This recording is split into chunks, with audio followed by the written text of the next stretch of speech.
The rain fell hard on the highway that night, a relentless storm that turned the world into streaks of water and shadow. Windshield wipers squeaked back and forth, barely managing to clear the torrents from Marcus's old Ford truck. His eyes were heavy with exhaustion, his back sore from another 12-hour shift at the auto shop.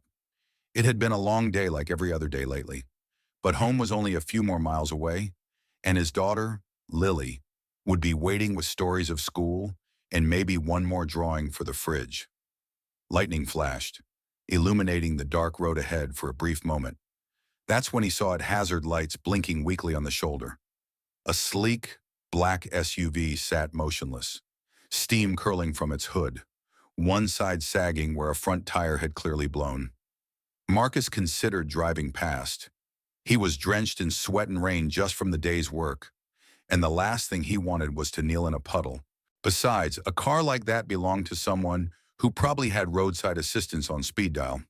But something made him slow down. Maybe it was the way the vehicle seemed stranded, almost out of place in the middle of nowhere. Maybe it was his mother's old voice echoing in his head. If you can help someone, you help. That's just what decent people do. He pulled over, put the truck in park, and stepped out into the storm. The rain hit him like nails, cold and fast. He jogged up to the SUV, jacket pulled over his head. A tall figure stood by the driver's side door, arms crossed, coat soaked through. The man turned as Marcus approached. Even through the rain, Marcus could tell he was older, maybe late 60s, with broad shoulders and a thick neck like someone who'd spent years training his body. His accent was unfamiliar, clipped, European when he spoke. "Flat tire," the man said simply. Pointing, Marcus nodded. "I can help. I'm a mechanic." The man stepped aside, saying little, watching as Marcus knelt by the wheel. The spare was in the trunk. The jack was hidden beneath a designer toolkit. Everything was pristine, untouched, as if the man hadn't changed a tire in decades, if ever. As Marcus worked, the man held a small flashlight, the beam shaking slightly in his hand. He didn't talk much, but when he did, his voice was calm, deliberate. "Thank you," he said once, after Marcus had loosened the last lug nut. His tone carried weight, not just politeness, but something deeper, like he understood what it meant to rely on a stranger. 20 minutes later, the spare was on, the tools were back in place, and the SUV was ready to roll again. Marcus stood, soaked and tired, wiping his hands on his jeans. The man reached into his coat and pulled out a thick leather wallet, peeling out several crisp bills. "Please, let me pay you for your trouble," he said. Marcus shook his head. "Not necessary." The man hesitated. "You sure?" Marcus looked him in the eye. "Just help someone else someday." The man stared at him for a moment, as if committing his face to memory. Then, slowly, he returned the money to his wallet and gave a single nod. "Thank you," he said again. Marcus tipped his head, turned, and walked back to his truck, the rain still falling steady and cold. He didn't see the man watching him leave. He didn't hear the soft clink as something slid off the SUV's passenger seat and landed on the floor. Back inside his truck, Marcus turned on the heater, sighing as warmth began to push back the chill. He rubbed his eyes, checked the time.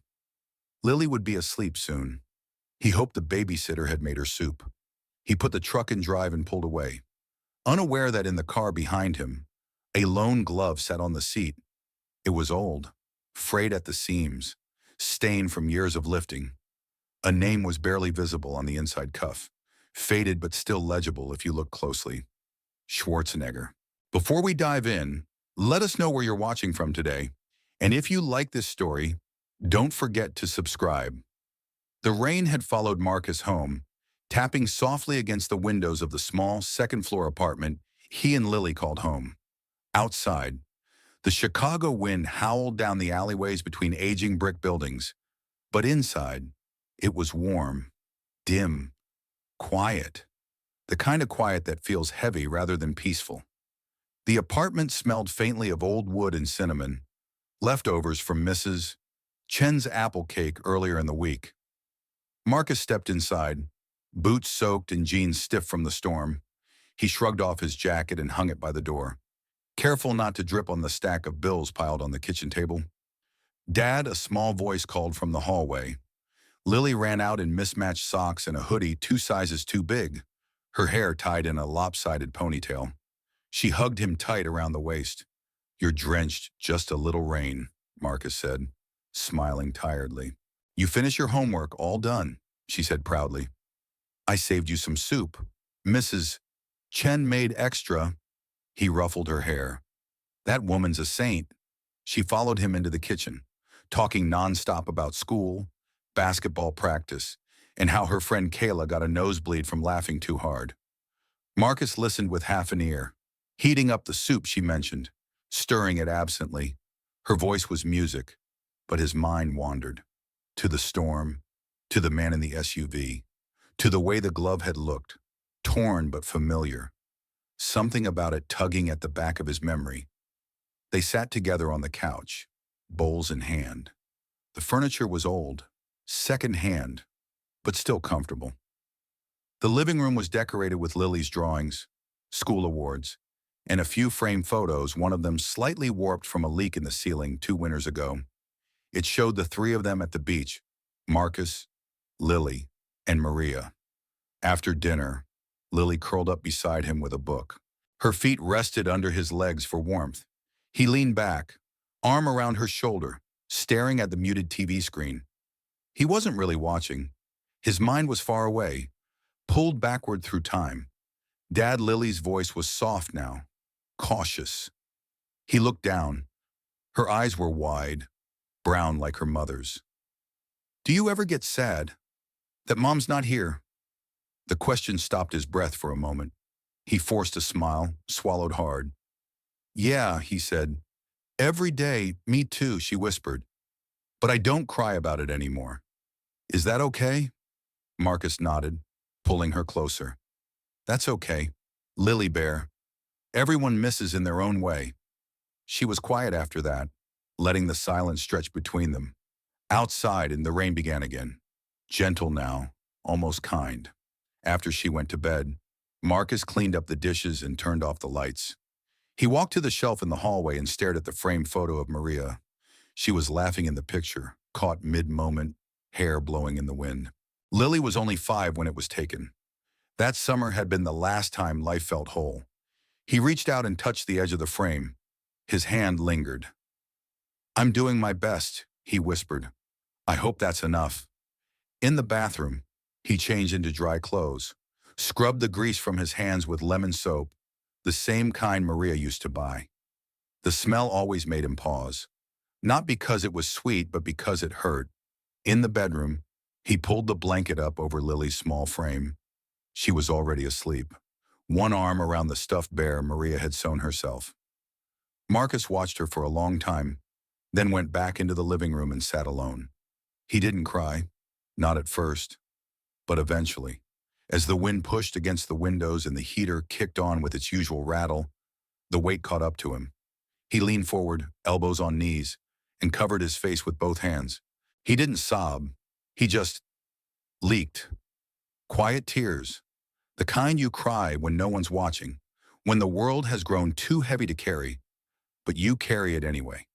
For her, outside, the city pulsed on. Horns, sirens, distant voices. Life kept going. Inside that small apartment, a man sat in the dark and mourned the woman he loved, the life he lost, and the pieces he was still trying to hold together for the one person who needed him to keep going. He didn't know that everything would soon collapse around him. Not yet. For now, he believed he still had time, still had a plan. And sometimes, believing is all a father has. The sirens came first, slicing through the cold night like blades. Marcus jolted awake on the couch, heart pounding, the room glowing orange from the hallway window. For a second, he thought he was dreaming until he smelled the smoke. Thick, bitter, suffocating. He was on his feet in an instant, racing down the hall to Lily's room. She was already sitting up, eyes wide and glistening. "Dad," she whispered, coughing. What's happening? He didn't answer. He grabbed her coat from the hook, wrapped it around her, and scooped her into his arms. The hallway outside their apartment was chaos. People shouting, footsteps thundering down the stairs. The building's alarm shrieked through the smoke. He pressed his hand to the door. Not too hot. He opened it carefully and peered into the hallway, the smoke already thick. Down the corridor, he saw Mr. Dorsey from 2A banging on doors, yelling for people to get out. Somewhere below them, glass shattered. Marcus pulled Lily closer. Stay low, he said. Breathe through your coat. We're getting out. They moved fast, crouching down, hugging the wall as they made their way to the stairwell. The air burned his lungs, but he didn't stop. Lily clung to him, her small hands trembling around his neck. They reached the ground floor just as flames licked up from a shattered window. A firefighter motioned them out, shouting over the roar of the blaze. Outside, the cold air hit them like a slap. Dozens of residents huddled in the parking lot in pajamas and slippers, faces pale and shocked. Marcus set Lily down, wrapping his own coat around her. She was crying now, quietly, her voice hoarse.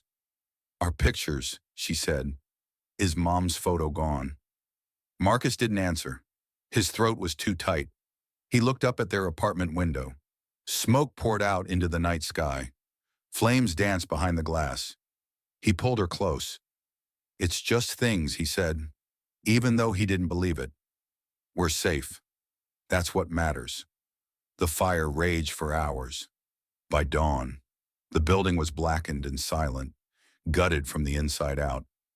The fire chief spoke to the crowd that electrical fault, most likely.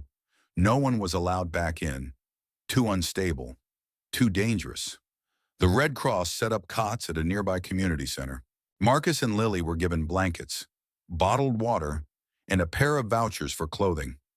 He sat on a folding chair in the corner, holding Lily while she slept, her face buried in his chest. He didn't sleep. He couldn't. By morning, he had borrowed a stranger's phone to call Joe's auto. The shop opened at 8. He waited until 8:01 to dial. Joe's, came the familiar voice. Hey, it's Marcus. Listen, our apartment burned down last night. Everyone's okay, but we lost everything. I won't make it in today. There was a pause.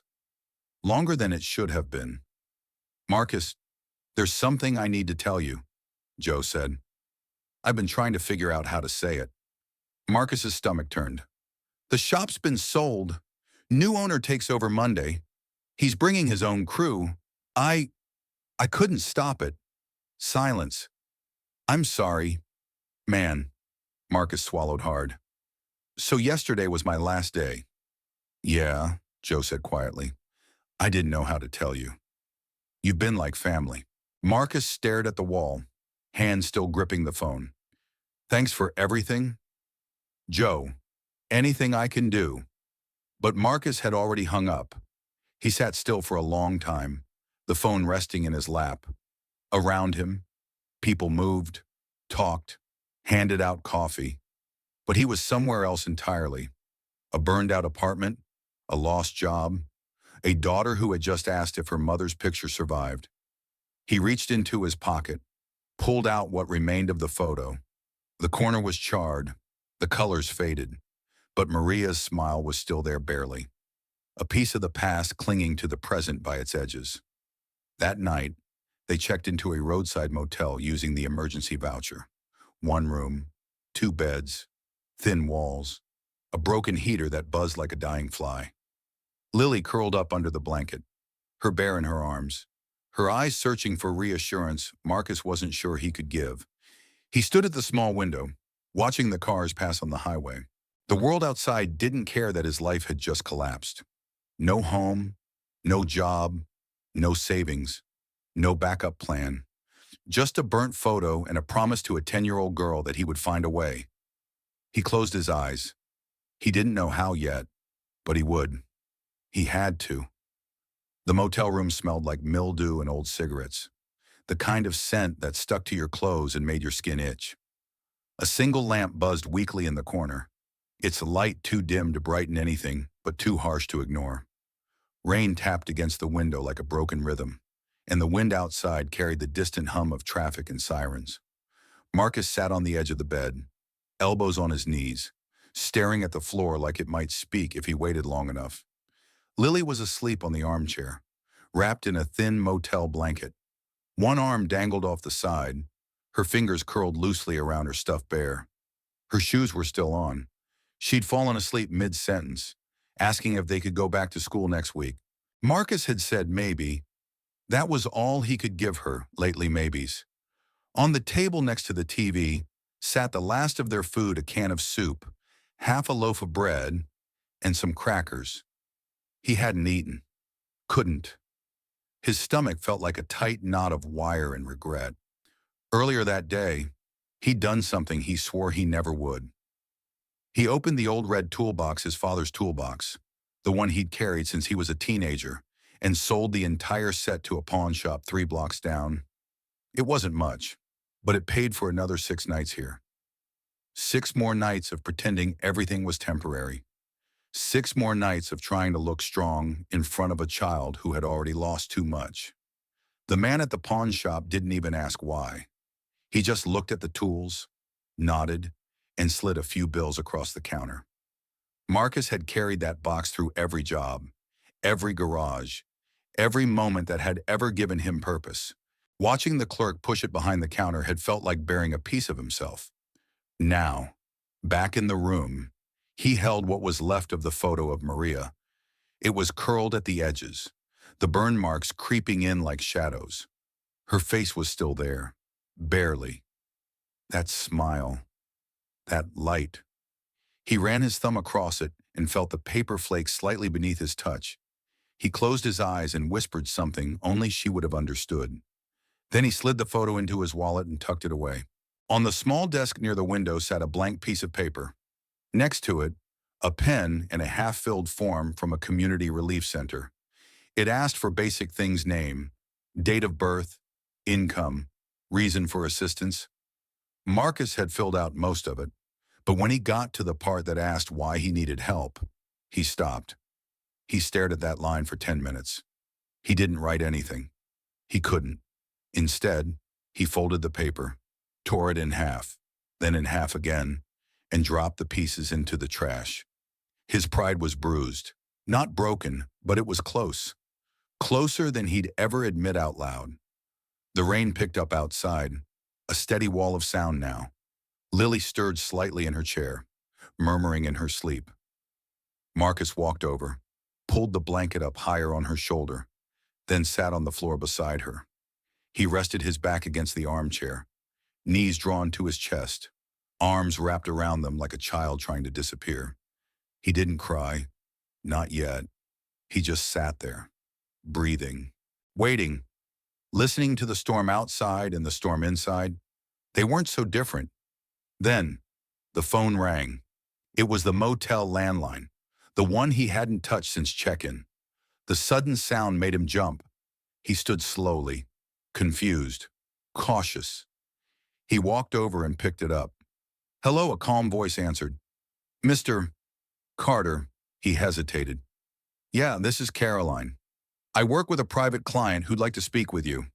He asked me to reach out directly." Marcus furrowed his brow. About what he prefers to explain in person, she said, "Would you be willing to meet tomorrow morning? Transportation will be arranged. We understand things are difficult right now." His eyes narrowed. "Who is this, a friend?" she said gently. "Someone you helped recently?" He didn't forget. Marcus said nothing for a moment. The silence stretched. Finally, he exhaled, where she gave him the address. It wasn't far, downtown, high-rise district. He hung up the phone and stared at it. Outside, the rain began to ease, just a whisper against the glass now. Inside, Marcus stood motionless in a room full of silence and questions. For the first time in days, something stirred in his chest. Not hope, not yet, but the space where hope used to be, and maybe that was enough. The elevator glided upward with barely a sound, its polished walls reflecting Marcus's tired face back at him. He adjusted the collar of his only clean shirt and glanced at the floor counter, blinking softly with each level. 35, 36, 37. His hands were sweating. He had no idea what to expect. The woman on the phone had told him to come alone, that someone he had helped wanted to speak with him.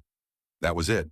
No name, no reason, just an address and a quiet tone that somehow felt sincere. The doors opened onto a marble-floored reception area, bathed in soft natural light. Floor-to-ceiling windows offered a view of Chicago's skyline that stretched to the horizon. Behind a sleek wooden desk sat the same woman from the phone, Caroline. She smiled gently, stood, and gestured. Right this way. Mr. Carter. He followed her past abstract paintings and glass doors, his boots silent on the thick carpet. They reached the end of the hall. She knocked once, then opened the door. He's here. Marcus stepped inside. The office was spacious, minimalist, warm. Books lined a single wall. A collection of weights and classic movie posters decorated the other. Behind a large desk, a man stood facing the window, his silhouette framed by sunlight. Broad shoulders, thick neck, familiar posture. The same one he'd seen in the storm, standing beside a broken-down SUV. Then the man turned. It was him, the stranger in the rain, but he was no stranger. Hello, Marcus, the man said, his accent unmistakable. Calm, heavy with time. Marcus stared, caught between confusion and disbelief. You're Arnold Schwarzenegger. Arnold nodded once, stepping forward. No suit, no cameras, just a plain black shirt and jeans. He looked older than the movies, more real, like someone who had lived a dozen lives and carried them all in his eyes.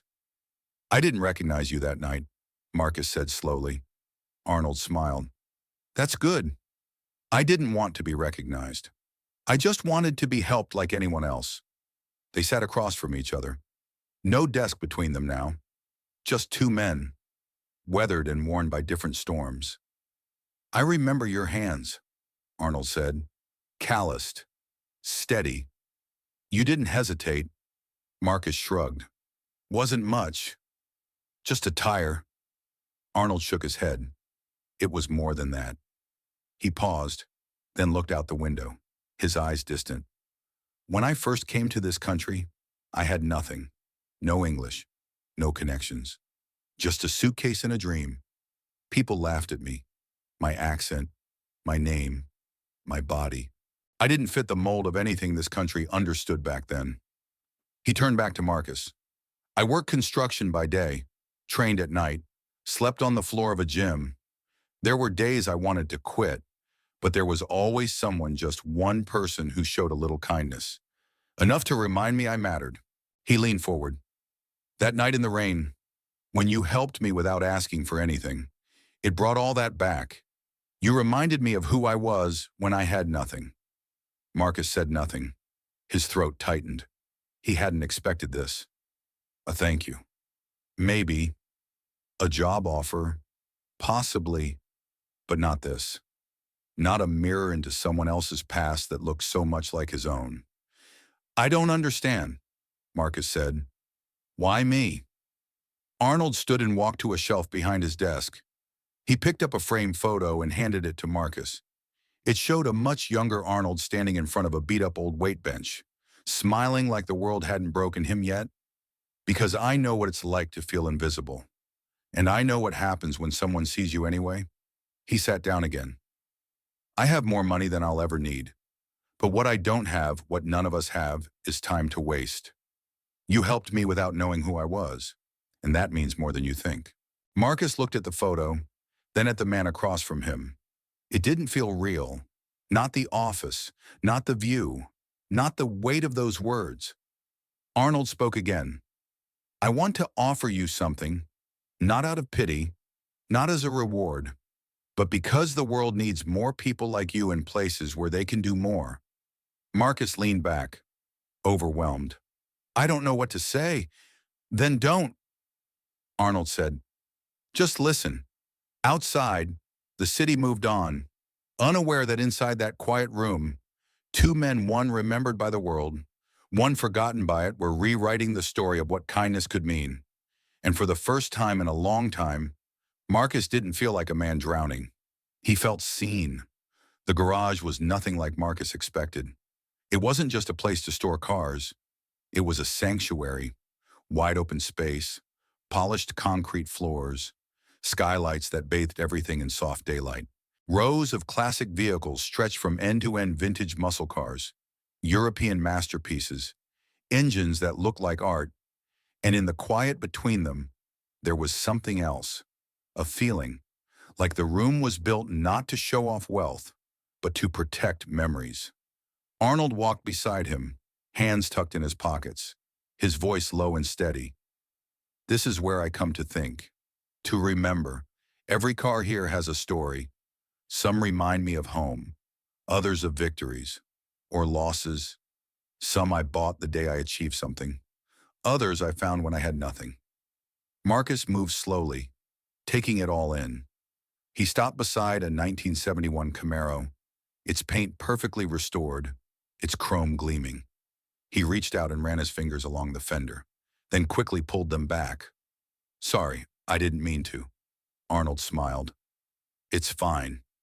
You understand machines. That's why you're here. Marcus turned. What do you mean? Arnold motioned to the far end of the garage. A workbench stood there, stocked with tools. The kind of tools Marcus hadn't touched in weeks. He felt a pang in his chest just seeing them. Next to the bench sat a small desk, a computer, a clipboard, all too familiar. I want you to run this place, Arnold said. Oversee maintenance, lead restorations, build a team if you want. You'll have full access, salary, benefits, a home, school support for Lily, medical coverage, everything. Marcus blinked, as if he hadn't heard correctly. You want me to work here? I don't want you to work here, Arnold said, stepping closer. I want you to take ownership. This isn't a job, it's a trust. Marcus looked around again. It didn't feel real, just days ago.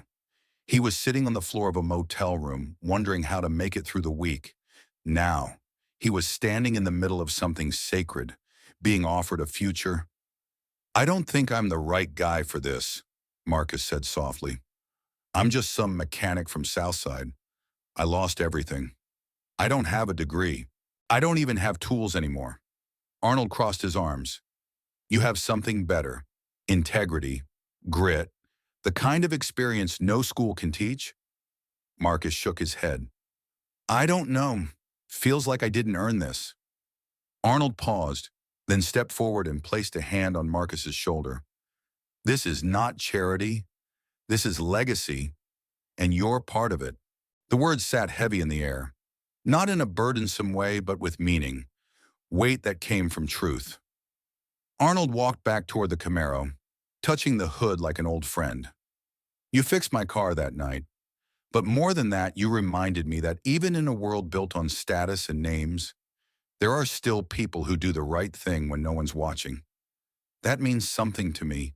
It means everything. Marcus stood in silence. He looked down at his hands. They were rough, scarred, hardened from years under hoods and beneath chassis. For a long time, they'd been his tools, then his burden.